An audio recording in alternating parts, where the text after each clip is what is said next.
Hello நண்பர்களே, உங்க ஃபேமிலிக்கு 1 lakh குள்ளார இருக்க ஒரு பைக், அதுவும் சிட்டில ஓட்டுறதுக்கு அதிக மைலேஜோட சூப்பரா கம்ஃபர்டபுளா ஒரு பிரீமியம் பில்ட் குவாலிட்டியோட ஏகப்பட்ட ஃபீச்சர்ஸோட வேணுமா? அப்ப இந்த டிவிஎஸ் ரேடியான் உங்களுக்காக தான்.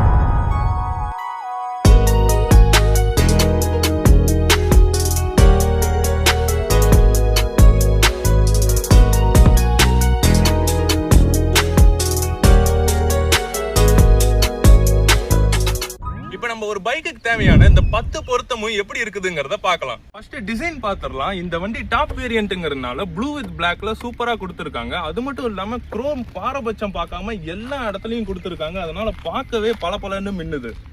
அது மட்டும் இல்ல, இந்த டேங்க் பார்த்தோம்னா மெட்டல்ல கொடுத்திருக்காங்க. பார்க்கவே நல்லா சூப்பரா இருக்குது. நல்லா பிரீமியமான குவாலிட்டியில இருக்குது. நீங்களே பாருங்க எப்படி அழகா ஒரு மயில் மாதிரி இருக்குதுன்ட்டு.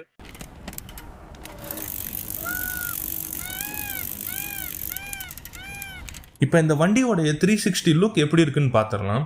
அதனால உங்களுக்கு ஒரு ஐடியா வந்துடும் வண்டி பார்க்க இப்படி தான் இருக்குன்ட்டு.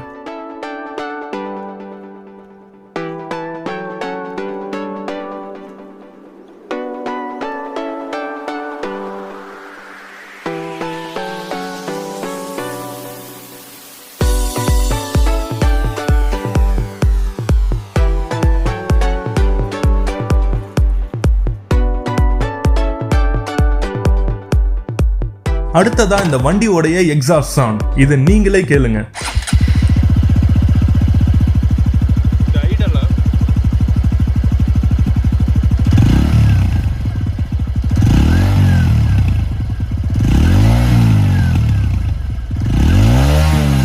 டிவிஎஸ் என்ன பண்ணி வச்சிருக்காங்கன்னு தெரியல, ஆனா ராயல் என்ஃபீல்டோடைய சவுண்டையும் டிவிஎஸ் அப்பாச்சியோடைய சவுண்டையும் கலந்து ஒரு பயங்கரமான சவுண்டை கிரியேட் பண்ணி வச்சிருக்காங்க.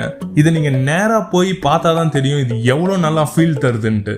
ரெண்டாவது அந்த வண்டியில இருக்க ஃபீச்சர்ஸ் பார்த்தரலாம்.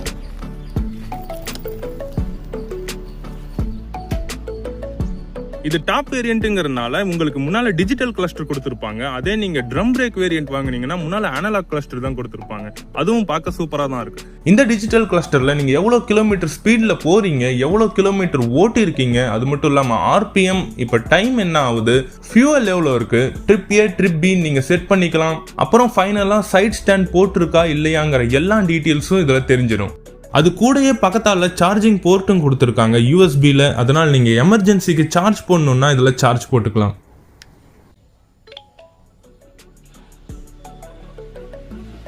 இப்போ நீங்க இந்த வண்டியில சைட் ஸ்டாண்ட் போட்டிருக்கிறத பார்க்கலாம். அதனால நான் இந்த வண்டியை ஆன் பண்ணா கூட இந்த வண்டி ஆன் ஆகாது.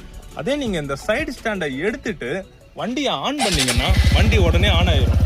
அதே நீங்க சைட் ஸ்டாண்டை மறுபடியும் எடுத்து விட்டீங்கன்னா மறுபடியும் ஆஃப் ஆயிரும். அதனால இது ஒரு சேஃப்டி ஃபீச்சரும் கூட. அடுத்ததா மூணாவதா இந்த வண்டியோடைய லைட்ஸும் இண்டிகேட்டர்ஸ் பத்தியும் பாத்திரலாம். இந்த ஒயிட் லைட் பார்த்தோம்னா வண்டி நார்மலா ஆன்ல இருக்கும் போது எரியிற டிஆர்எல் லைட், இதே நல்லா பிரைட்டா தான் இருக்கு.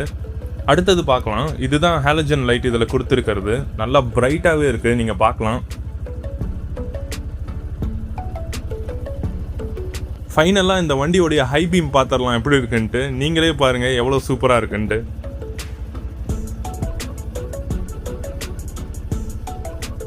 இந்த லைட்ஸ் பார்த்தோம்னா சிட்டி யூஸுக்கு ரொம்பவே போதுமானது. ஆனால் நீங்கள் ஹைவேல போகிறேன், லாங் டிரைவ் போகிறேன்னா கண்டிப்பாக ஒரு ஃபாக் லைட் போட்டுங்க, இது பத்தாது. இந்த வண்டியில் இண்டிகேட்டர்ஸ் பார்த்தோம்னா ஹாலஜனில் தான் கொடுத்துருக்காங்க. நல்லா பிரைட்டாகவே இருக்குது. அதனால விசிபிலிட்டி பற்றி எந்த பிரச்சனையும் இல்லை.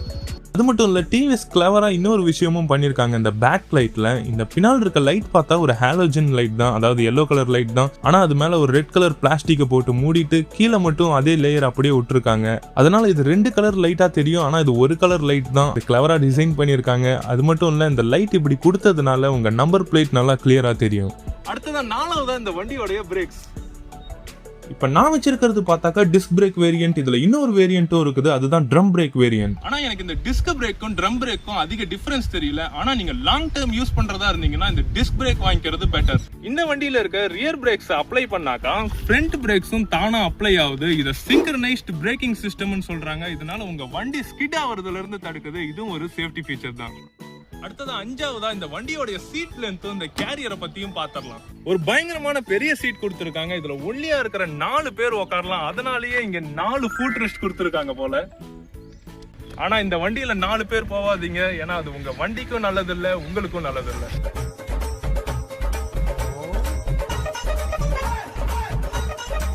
அவ்வளவுதான், நம்மள முடிச்சு விட்டீங்க போங்க.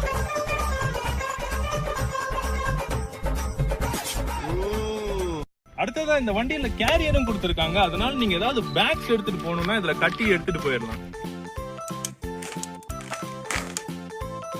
அடுத்ததா ஆறாவதா பிலியன் கம்ஃபர்ட் எப்படி இருக்குதுங்கிறத பாத்திரலாம். இந்த சீட் நல்லா பெருசா கொடுத்திருக்கிறதுனால எண்ணெய் மாதிரி தடிதடியா 2 பேர் தாராளமா உட்காந்து சவாரி செய்யலாம். இன்னைக்கு முடிவு பண்றேன்டா, இந்த கைப்புள்ளையா அந்த கட்டதுறையான் எல்லா வண்டிய அமுக்குடா ஆவன ஓடுறா தம்பி பிரேக்க.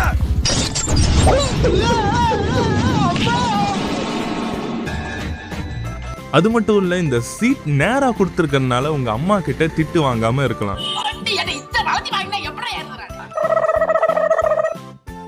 ஏழாவதா சஸ்பென்ஷன். இது ஒரு ஃபேமிலி வண்டிங்கிறதுனால ஸ்டிஃபா கொடுக்காம நல்லா சாஃப்டா கொடுத்துருக்காங்க. அதனால கரடு முரடான ரோட்ல ஓட்டினாலும் சரி, ஸ்பீட் பிரேக்கர்ல ஏத்தினாலும் சரி, நல்லா கம்ஃபர்டபுளா சாஃப்டா ஃபீல் ஆகுது.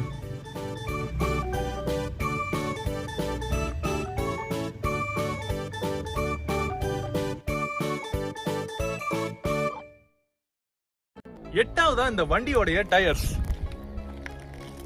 இந்த வண்டியில 2 வீல்ஸுமே 18 இன்ச் டியூப்லெஸ் டயர்ஸ் கொடுத்திருக்காங்க. நல்ல கிரிப்பாவும் டியூரபிளாவும் அதிக நாட்கள் உழைக்கணும்னு டிவிஎஸ் யூரோ கிரிப் டயர்ஸ் கொடுத்திருக்காங்க. 9வதா டிவிஎஸ் கிளைம் பண்ற இம்பாக்ட் ரெசிஸ்டன்ட் தான். அதாவது நீங்க கம்மியான ஸ்பீட்ல போகும்போதோ இல்ல வண்டி உங்க கை தவறி கீழே விழுந்துட்டாலோ வண்டியோடைய முக்கியமான பார்ட்ஸுக்கு எந்த டேமேஜும் ஆகாத மாதிரி டிசைன் பண்ணியிருக்காங்க. இங்க நீங்களே பார்க்கலாம், இன்ஜினுக்கோ சஸ்பென்ஷனுக்கோ இல்ல இண்டிகேட்டர்ஸ்க்கோ அடிபடாத மாதிரி எப்படி டிசைன் பண்ணியிருக்காங்கன்ட்டு. அப்படியே கீழே விழுவும் போது உங்க இண்டிகேட்டர்ஸ்ல அடிபட்டாலும் அது சீக்கிரமா உடையாது. ஏன்னா அது எவ்வளவு பிளெக்சிபிளா கொடுத்துருக்காங்க நீங்களே பாருங்க. அதனால வண்டியோடைய முக்கியமான பார்ட்ஸுக்கு டேமேஜும் ஆகாது, உங்க இண்டிகேட்டர்ஸும் அவ்வளவு சீக்கிரமா உடையாது. ஃபைனலா 10வதா நீங்க இவ்வளவு நேரம் வெயிட் பண்ணிட்டு இருந்தது இந்த வண்டியோடைய மைலேஜ். இது ஒரு 110 சிசி பைக்குங்கிறதுனால நீங்க மைலேஜ் பத்தி கவலையே பட வேணாம். இது 60ல இருந்து 70 கிலோமீட்டர் தாராளமா தரும். எனக்கு பர்சனலா இது 60+ கிலோமீட்டர்ஸ் தந்துருக்கு. அதனால இந்த வண்டியோடைய 10 பொருத்தமும் பக்காவா இருக்குது. ஒரு சிட்டி யூஸுக்கு இருந்தாலும் சரி, ஒரு ஃபேமிலி யூஸுக்கு இருந்தாலும் சரி, ஒரு யங்ஸ்டர்ஸ் பசங்க ஓட்டுறதா இருந்தாலும் சரி, இந்த பைக் ஒரு தரமான பைக். இந்த வண்டியோடைய ரிவ்யூ பிடிச்சிருந்தாக்கா வீடியோவை லைக் பண்ணிக்கிங்க. இன்னும் இந்த வண்டியை பத்தி ஏதாவது டீடைல்ஸ் தெரியணும்னா கமெண்ட்ஸ்ல கமெண்ட் பண்ணுங்க. இந்த வீடியோ பிடிச்சிருந்துச்சுன்னாக்கா சேனலை சப்ஸ்கிரைப் பண்ணிட்டு கூட இணைஞ்சிருங்க. See you. Bye bye.